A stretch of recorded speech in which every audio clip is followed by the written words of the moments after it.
perquè el que ells han perseguit amb els seus actes és legítim. Perquè en tot moment han mirat de trobar camins per poder dur a terme el seu programa electoral per vies de diàleg i per vies de legalitat.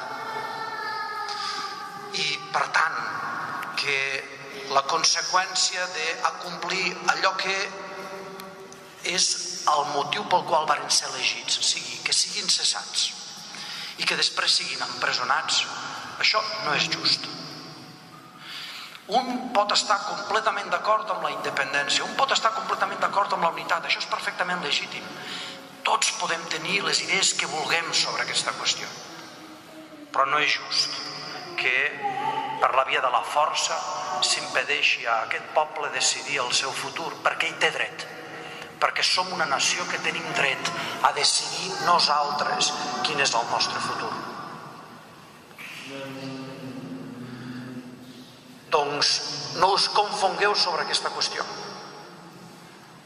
Serà tot lo legal que vulgueu, però els cristians no ens guiem ni tenim criteris en funció de lleis positives, sinó d'allò que és just, veritat i digne. I això no és just. Germanes i germans, aneu-vos en pau.